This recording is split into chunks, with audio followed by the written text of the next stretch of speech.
என் செல்ல குழந்தையே, இன்று வராகி அம்மா உன்னுடைய வாழ்க்கையில் உன்னுடைய குலதெய்வத்திடமிருந்து உனக்கான செய்தி ஒன்றினை கொண்டு வந்திருக்கின்றேன். அது உன்னுடைய வாழ்க்கை சம்பந்தமானது.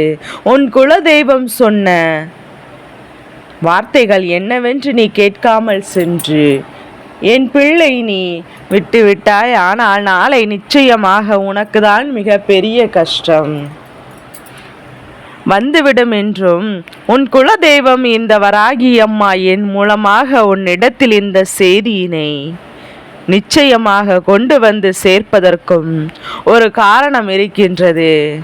நான் உன்னுடைய அன்பை பெற்ற குழந்தை அல்லவா, உன்னுடைய இஷ்ட தெய்வம் அல்லவா. என் பிள்ளையே அவர்களுக்கு நன்றாக தெரியும் என்று நான் எப்போதும் உனக்கு துணையாக இருக்கிறேன். நான் உனக்காக செய்கின்ற விஷயங்களையும் அவர்கள் பார்த்து கொண்டுதான் இருக்கிறார்கள். நீ என்னிடத்தில் எத்தனை உரிமையாக இருக்கிறாய் என்பதையும் அவர்கள் கண்டு கொண்டிருக்கிறார்கள். அதனால் இந்த செய்தியை நான் சொன்னேன், சொல்லவும் வந்திருக்கிறேன் என்று என் குழந்தை நீ புரிந்து கொள்ள வேண்டும். உன்னிடத்தில் தெரிவிக்க வேண்டும் என்றுதான் இப்போது உன் இல்லத்தில் வந்து நிற்கின்றேன். இவர்கள் எடுத்த முடிவு சரிதானா? ஏனென்றால் நான் நினைத்த விஷயங்களை சேர்த்துதான் அவர்கள் என்னிடத்தில் சொல்லியிருக்கிறார்கள். அப்படி நான் உன் வாழ்க்கையில் இதனை சேர்க்கும் போது நிச்சயமாக உனக்காக நான் ஒவ்வொரு விஷயங்களும் இனிமேல் கொஞ்சம் கொஞ்சமாக உனக்கு வாழ்க்கையில் நல்ல மாற்றங்கள் கொண்டு வந்து கொடுக்கும் என்பதை மறந்து விடாதே. அம்மாவின் அன்போடும் அருளோடும் உனக்கான நன்மைகளை எல்லாம் நீ சரியாக பெற்றுக்கொள்ளப் போகிறாய் என்பதை முதலில் புரிந்து கொண்டாலே போதும். என் குழந்தையை, என் மீது நம்பிக்கை கொண்ட என் குல தெய்வம் இதை சொல்லி கொண்டிருக்கின்றது. அவர்கள் கண்கள் கலங்கிதான் போவார்கள் என்று உன் அம்மா நான் இப்போது தெளிவாக சொல்கின்றேன். நீ கவனமாக கேள், வார்த்தைகளை தெளிவாக கேட்டு பழகு.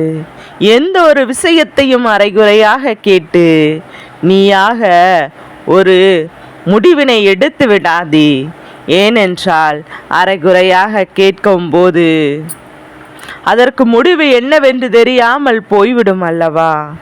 அதனால்தான் என் அன்பு பிள்ளையே, எதையுமே முழுமையாக கேட்டு என்னவென்று தெரிந்து கொண்ட பிறகுதான் நாம் எந்த ஒரு செயலையும் விஷயத்தையும் செய்ய வேண்டும் என்பதை நீ புரிந்து கொண்டால் போதும். உன் குலதெய்வமானது நீண்ட காலமாகவே உன் வாழ்க்கையில் உனக்கு உரிய ஒரு விஷயத்தையும் ஒரு பிரச்சனையிலிருந்தும் உன்னை மீட்டெடுக்க போராடி கொண்டிருக்கின்றது. ஆனால் அந்த போராட்டம் இப்போது முடிவுக்கு வந்துவிடப் போகின்றது. அதனால் அதை மட்டுமல்ல, உன் வாழ்க்கையிலும் உனக்கு உன் குலதெய்வம் செய்திருக்கின்ற பல நன்மைகளை மட்டுமல்லாமல் வரக்கூடிய சில கஷ்டங்களையும் சேர்த்துதான் உனக்கு சொல்லி இருக்கிறார்கள் அல்லவா. அப்படி என்ன நடக்கிறது, எது நடக்கிறது என்று உன் வாழ்க்கையில் நீ நின்று யோசிக்கின்றாயா? என் குழந்தையே, இந்த அம்மா நான் எப்போதுமே உனக்கு எந்த ஒரு விஷயத்தையும் தேவையில்லாமல் உன் கைகளில் சேர்த்தது கிடையாது. உன் வாழ்க்கைக்கு எது தேவையோ, உன் எதிர்காலத்திற்கு எது அவசியம் என்பதையும் புரிந்து கொண்டு அதை மட்டும்தான் நான் உன்னிடத்தில் கொண்டு வந்து சேர்ப்பேன். குலதெய்வ வாக்கு வாழ்க்கைக்கு அத்தனையும் முக்கியமானதல்லவா. நீ என்னையே வணங்கவில்லை என்றாலும் சரி, உன் குலதெய்வத்தை கட்டாயமாக வணங்க வேண்டும். உனக்கு வருகின்ற ஆபத்திலிருந்து முதலாவதாக எதிர்த்து அதனை மறைத்து நின்று அந்த பிரச்சனையிலிருந்து உனக்கு விடுதலையும் கொடுக்கக்கூடியது உன்னுடைய குலதெய்வம் அல்லவா.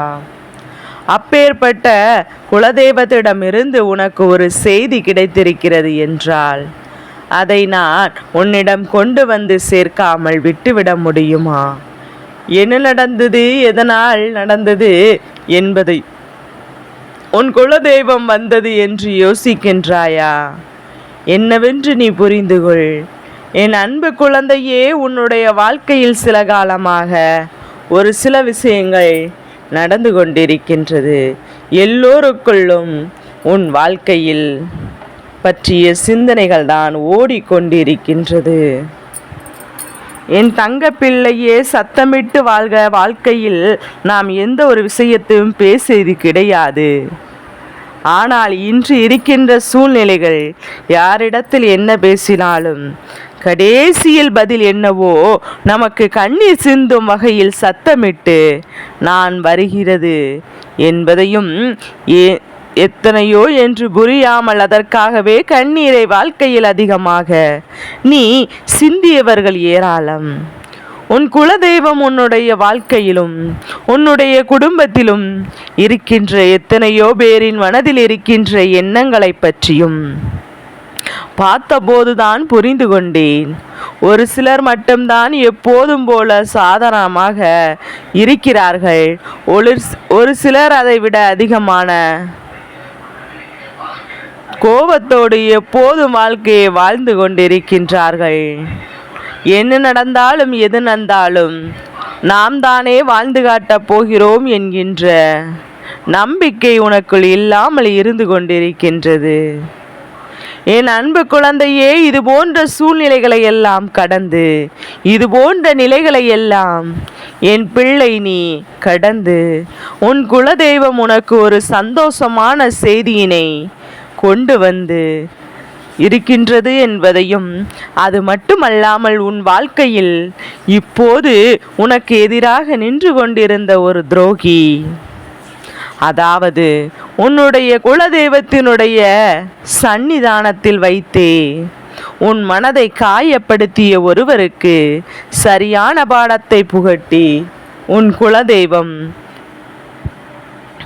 வருகிறது என்று அவர்கள் சொல்லி இருக்கிறார்கள் அல்லவா? என் குழந்தையே, குலதெய்வத்தின் சன்னிதானத்தை இப்போது கொண்டு வந்த எந்த ஒரு விஷயத்தையும் சொல்வதில்லை. நான் இவர்களை ஒருபோதும் அன்போடு ஏற்றுக்கொள்வதில்லை. இவர்கள் நடந்து கொள்கின்ற விதங்கள் எல்லாமே ஒருபோதும் என்னால் ஏற்றுக்கொள்ள முடியாததாக இல்லை என்று உன் குலதெய்வம் சொல்லிக் கொண்டிருக்கின்றது. என் குழந்தையே, உன் குலதெய்வமானது சற்று சாதாரணமாக வெல்லாம் நீ நினைத்துவிட முடியாதல்லவா? தன் பிள்ளைக்கு நல்லது நடக்கும் வரை அமைதியாக இருப்பார்கள். ஒரு சிறு துன்பம் வந்துவிட்டது என்றால் கூட அவர்கள் பொங்கி எழுந்து விடுவார்கள் என்பதுதான் உண்மை. என் தங்க பிள்ளையே, அம்மா சொல்கின்ற வார்த்தைகள் உனக்கு புரிகின்றதா? உன் குலதெய்வ சொல் என்ன சொல்கிறது என்பதையும் தெரிகிறதா? உனக்கு துன்பத்தையும் கஷ்டத்தையும் துயரத்தையும் பிரச்சனையும் கொடுத்தவர்களுக்கு உன் குலதெய்வம் தண்டனை கொடுக்க போகின்றது. அதுவும் அந்த தண்டனை சாதாரணமான தண்டனை கிடையாது. இனி எப்போதுமே நினைக்கும் போது அவர்கள் நிச்சயமாக நாம் இந்த வாழ்க்கையில் எதையாவது செய்திருக்கிறேன், அதையும் நல்லதாக செய்திருக்கிறோம் என்று எண்ணுகின்ற மனநிலையில் நீ இருக்க வேண்டும். யாருக்காகவும் வாழ்க்கையில் எந்த ஒரு முடிவினையும் சந்தோஷத்தையும் தொலைத்து விடக்கூடாது. யாரையும் நினைத்து இவர்கள் இந்த வாழ்க்கையில் ஒருபோதும் வேதனைப்படக்கூடாது. யாரும் இங்கு உன்னை நினைத்து வருத்தப்படவும் நீ தயாராக இல்லை. அப்படி என்றபோது நீ யாருக்காக வேதனைப்பட்டு கொண்டிருக்கின்றாய்? உன் வாழ்க்கையில் கஷ்டமும் கவலையுமே இங்கு சேர்த்து வைக்க முடியாத அளவிற்கு பெரிதாக இருக்கின்றது. ஆனால் எப்போதும் திறமையாக இருந்த இந்த உன்னுடைய வாழ்க்கை இப்போது சொல்லியிருக்கிறது, என்று சொல்லி வருத்தப்பட்டாலும் என்ன காரணம்? இதையெல்லாம் தாண்டி என்ன நடக்கிறது என்பதை சற்று அதிகமாக நீ யோசிக்கத்தான் வேண்டும். எப்போதுமே தெய்வம் நமக்கு காவலாக இருக்குமா என்று என் பிள்ளை யோசித்தாயா? ஆனால் நிச்சயமாக நிற்கும் என்பதையும், யார் உன்னை கைவிட்டாலும் உன் குலதெய்வம் உன்னை எப்போதுமே கைவிடுவது கிடையாது. நீயே போ என்றாலும் உன்னை கைவிட மாட்டார்கள் என்பதை நீ புரிந்து கொண்டாலே போதும். உன்னுடைய குலதெய்வம் எப்போதும் உனக்காக நிற்கின்றது. உன்னுடைய குலதெய்வம் உன் வாழ்க்கையில் உனக்காக அத்தனை நன்மைகளையும் தருகிறது. உனக்கு என்ன வேண்டுமென்று நினைக்கும் முன்பே உனக்கு செய்வதற்கு ஓடோடி வந்து விடுகின்றார்கள். அப்படி இருக்கும்போது என் பிள்ளை அவர்களை அவ்வப்போது மறப்பதற்கே என்ன காரணம்? ஏதேனும் ஒரு சிறு பிரச்சனை வந்துவிட்டால் உடனே அவர்களை சென்று காண்பதை நிறுத்தி விடுகின்றாய். முன்பெல்லாம் வாழ்க்கையில் சந்தோஷம் வந்தாலும் கஷ்டம் வந்தாலும் முதலில் என் பிள்ளை குலதெய்வத்தை காண ஓடோடி செல்வாய். இப்போது யாருமே அதை செய்வதில்லை. உன் வாழ்க்கையில் உன் குலதெய்வம் இப்போது அவர்களுக்கு உன்னை காண வேண்டுமென்று நல்ல நேரம் கிடைக்கும்போது அவர்களை காண்பதற்கான சூழ்நிலையும் நிச்சயமாக வாய்க்கும்போது அவர்களை காண செல்ல வேண்டும். அப்படி இல்லை என்றாலும் இருக்கின்ற இடத்திலாவது அவர்களை நினைத்து கொண்டிருந்தால் அவர்களை பெருமகிழ்ச்சி அடைவதாக சொல்கிறார்கள். உனக்காக ஒவ்வொரு நாளும் உன் வாழ்க்கையில் நடக்கின்ற எத்தனையோ தூய கஷ்டங்களிலிருந்து உன்னை நான் எப்போதுமே காத்திருக்கின்றேன் என்பதையும் நீ மறந்து விடாதே. என்றும் உன் குலதெய்வம் சொன்னது என்ன தெரியுமா? என் குழந்தையே, அம்மா சொல்கின்ற வார்த்தைகள் உனக்கு புரிகிறதா?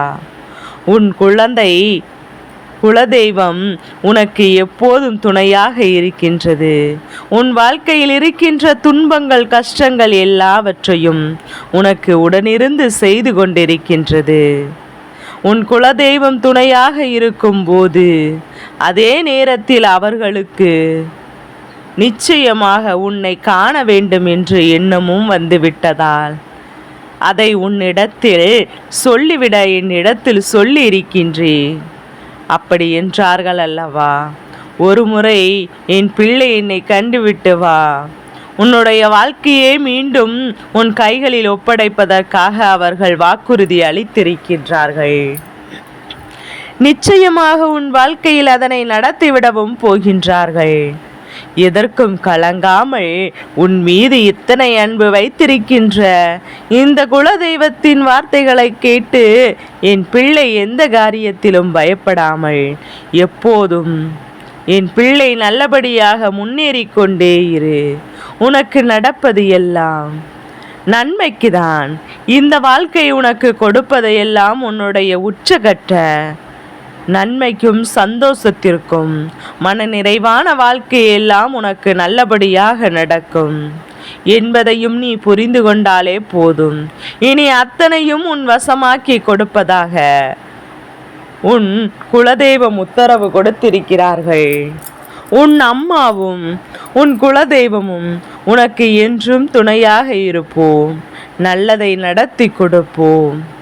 என் செல்ல குழந்தைக்கு இந்த வராகி அம்மாவினுடைய ஆசீர்வாதங்கள் எப்போதும் முழு மனதோடு உண்டு.